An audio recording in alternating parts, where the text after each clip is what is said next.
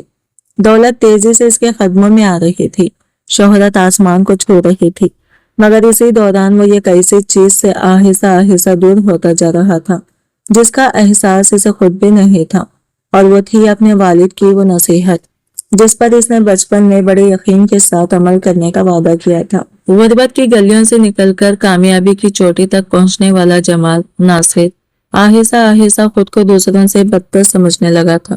شہرت نے اس کی شخصیت میں ایسا زہر گھول دیا تھا کہ اب اس کے قدموں میں عاجزی نہیں بلکہ غرور دکھائی دیتا تھا۔ وہ جب عدالت یا اپنے دفتر میں داخل ہوتا تو اس کے انداز سے یوں محسوس ہوتا جیسے پورا شہر اس کے اشاروں پر چلتا ہو۔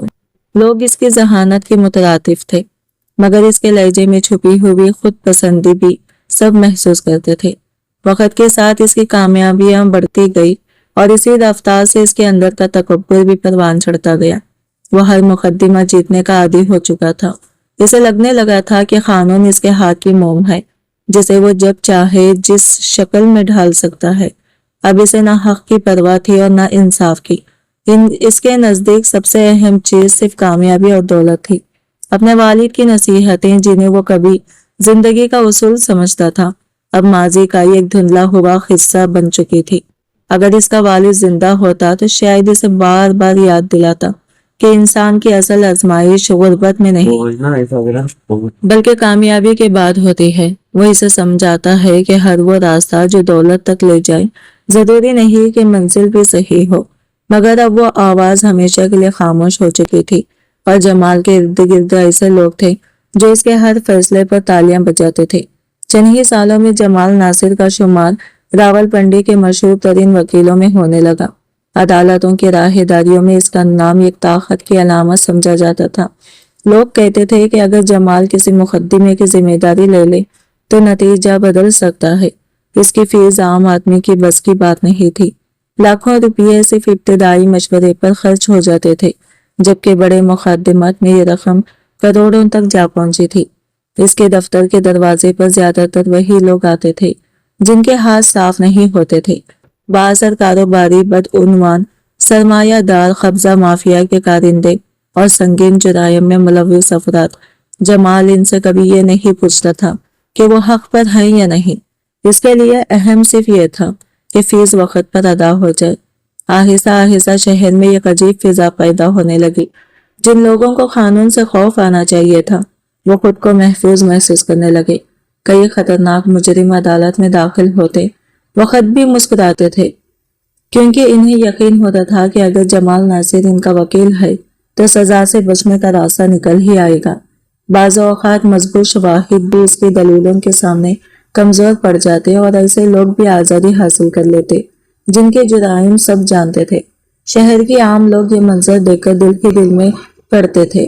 مظلوم خاندان انصاف کا انتظار میں در بدر پھرتے رہتے، جبکہ طاقتور ملزم عدالت سے سر اٹھا کر باہر نکلتے۔ رفتہ رفتہ مجرموں کے حوصلے اتنے بلند ہو گئے کہ انہیں قانون کا خوف ہی نہ رہا۔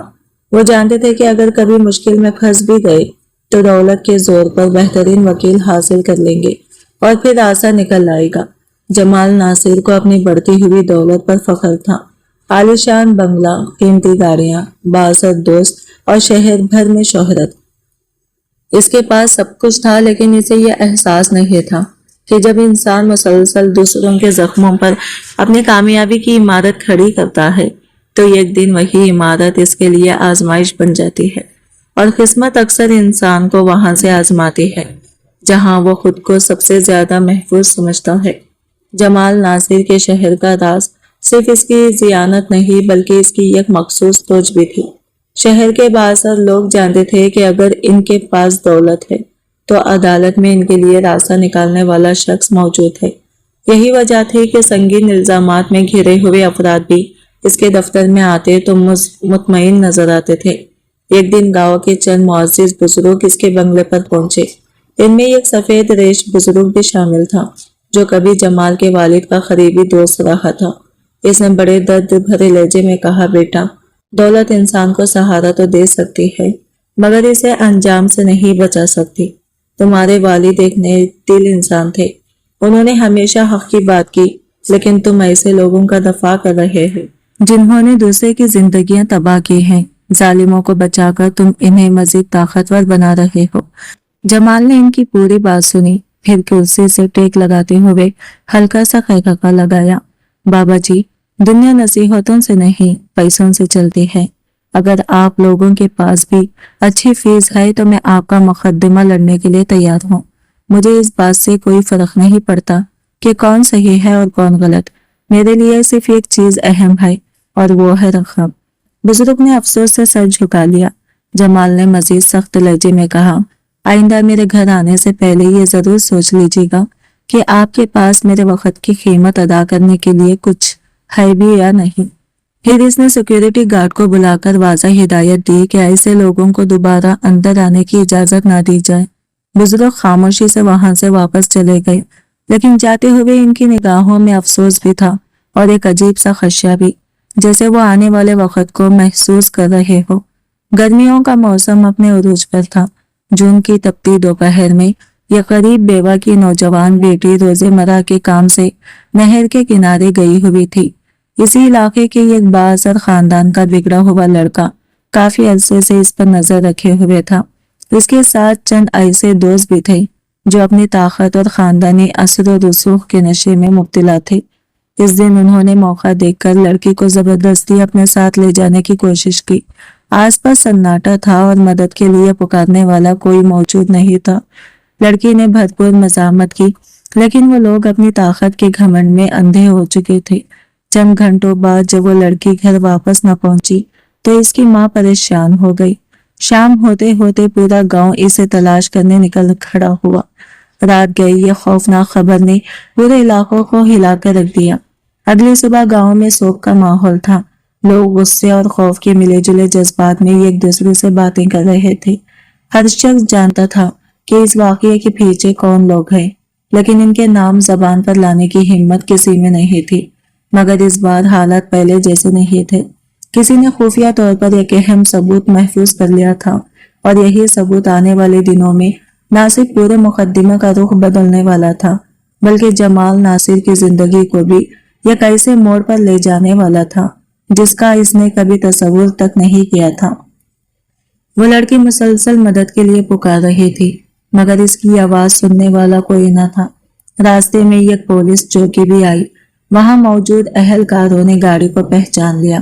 وہ جانتے تھے کہ گاڑی ایک بااثر خاندان کے افراد کی ہے، اور یہ بھی اندازہ تھا کہ معاملہ معمولی نہیں، لیکن قانون کے محافظ ہونے کے باوجود انہوں نے مداخلت کرنے کے بجائے خاموشی اختیار کر لی۔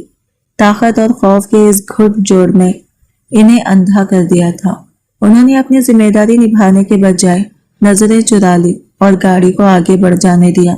کچھ دیر بعد وہ لوگ لڑکی کو ایک ویران جگہ کے قریب چھوڑ کر چلے گئے۔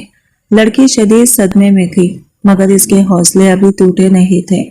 وہ کسی طرح خود کو سنبھالتی ہوئی قریبی چوکی تک پہنچی، جہاں اسے امید تھی کہ شاید انصاف مل جائے گا، لیکن وہاں بھی اسے ہمدردی کے بجائے دھمکیاں سننے کو ملی۔ ایک اہلکار نے سخت لہجے میں کہا، اگر اپنی اور اپنی ماں کی سلامتی چاہتی ہو تو خاموشی سے گھر چلی جاؤ، اس معاملے کو یہی ختم کر دو۔ یہ سن کر لڑکی کی آنکھوں میں آنسو آ گئے، مگر اس بار اس کی آواز میں خوف کے بجائے عزم تھا۔ میں خاموش نہیں رہوں گی، اگر یہاں انصاف نہیں ملا تو میں ہر دروازہ کھٹکھٹاؤں گی، لوگوں کو سچ بتاؤں گی، تم سب نے جو کیا ہے وہ دنیا کے سامنے لاؤں گی۔ اس کے الفاظ سن کر وہاں موجود چند لوگوں کے چہروں کا رنگ اڑ گیا۔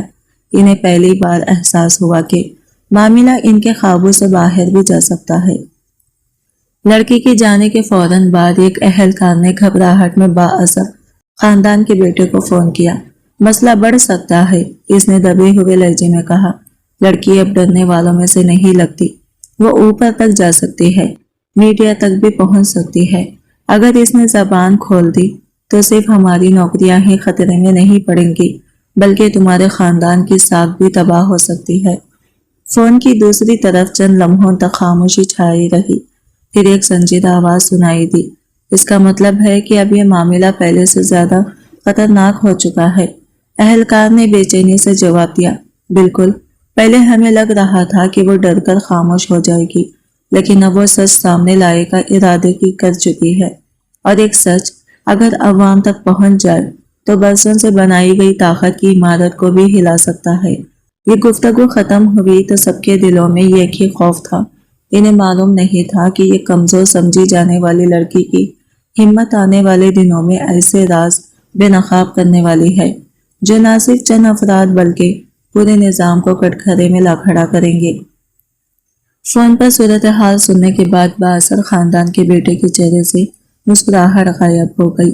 اسے پہلی بار احساس ہوا کہ معاملہ اس کی توقع سے زیادہ سنگین ہو چکا ہے۔ اگر لڑکی نے سچ سب کے سامنے بیان کر دیا تو نہ صرف اس کا نام بدنام ہوگا بلکہ اس کے خاندان کی سیاسی اور سماجی حیثیت بھی خطرے میں پڑ سکتی تھی۔ اسی خوف اور گھبراہٹ میں ایک ایسا فیصلہ کیا گیا جس نے جرم کو مزید ہولناک بنا دیا۔ اگلے چند دن پورے علاقے پر بے چینی کے سائے منڈلاتے رہے۔ لڑکی گھر واپس نہ پہنچی تو اس کی ماں دیوانہ وار اسے تلاش کرتی رہی۔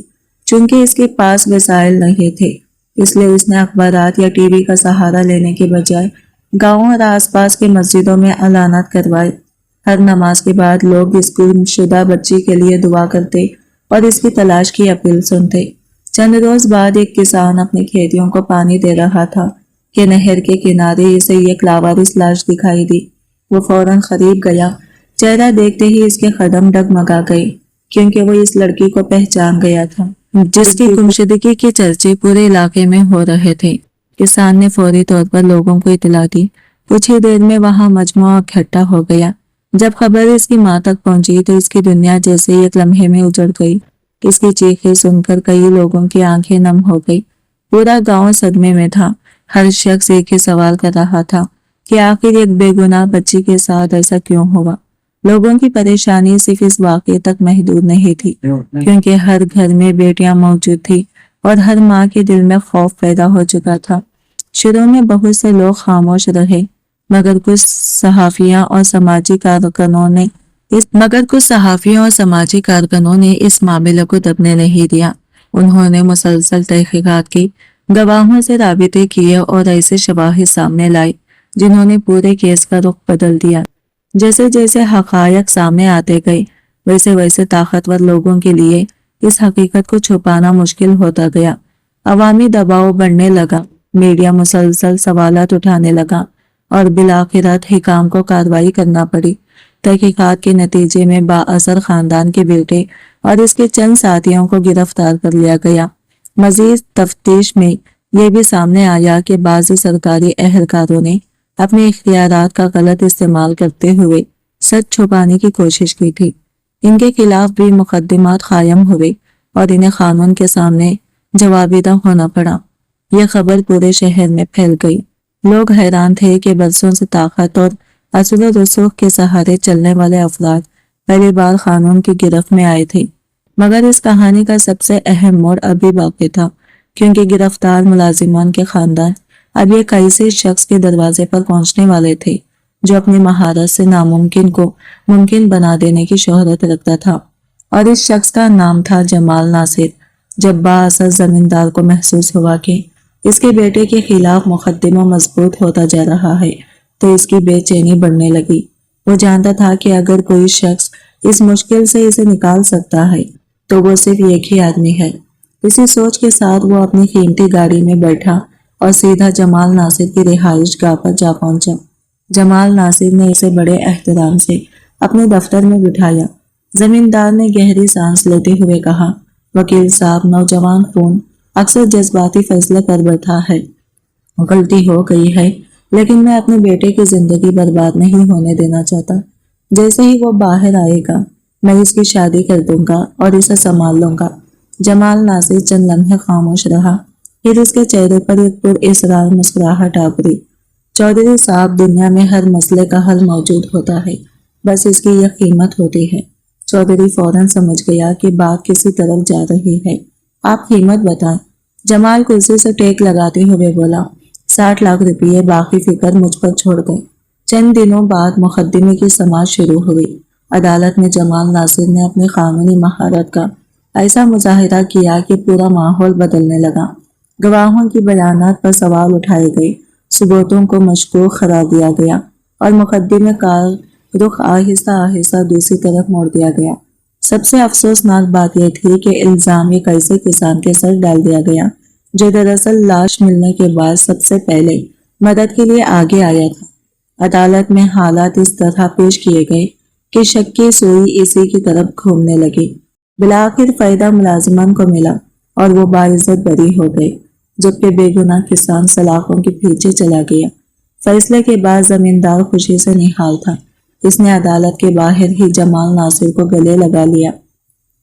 وکیل صاحب، آپ نے تو ناممکن کو ممکن کر دکھایا۔ آج رات میرے گھر جشن ہوگا، آپ ہماری خصوصی مہمان ہوگے۔ جمال ناصر فاتحانہ انداز میں مسکراتا ہوا عدالت کی سیڑھیاں اتر رہا تھا۔ اس کے لیے یہ صرف ایک اور کامیاب مقدمہ تھا، لیکن اسی لمحے بھیڑ کو چیرتی ہوئی ایک کمزور سی عورت اس کے سامنے آ کھڑی ہوئی۔ وہ مقتول لڑکی کی ماں تھی۔ اس کے چہرے پر آنسوؤں کے نشانات تھے اور آنکھوں میں بے پناہ درد۔ اس نے کانپتی ہوئی آواز میں کہا، خدا سے ڈرو، جن لوگوں نے میری بیٹی کی زندگی چھینی تھی وہ قانون کی گرفت میں آ چکے تھے۔ تم نے انصاف کو دولت کے ہاتھوں بیچ دیا۔ یاد رکھنا، مظلوم کی آہ بہت دور تک جاتی ہے۔ جمال نے بیزاری سے اس کی طرف دیکھا۔ راستہ چھوڑو، میرے پاس فضول باتوں کے لیے وقت نہیں۔ عورت نے آسمان کی طرف ہاتھ اٹھا دیے۔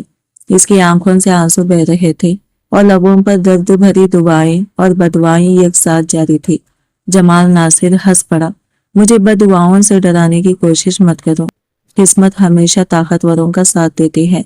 پھر اس نے طنزیہ انداز میں آسمان کی طرف دیکھا اور بولا، ویسے بھی آج موسم خراب ہے، تمہاری آواز شاید بادلوں سے آگے نہ جا سکے۔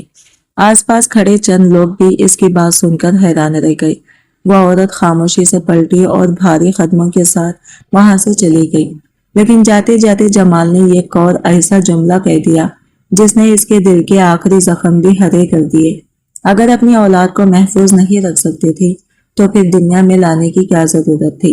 یہ الفاظ تیر کی طرح اس عورت کے دل میں اتر گئے۔ اس دن کے بعد اس کی زندگی میں بچا ہی کیا تھا؟ انصاف چھن چکا تھا، بیٹی چھن چکی تھی اور امید بھی دم توڑ چکی تھی۔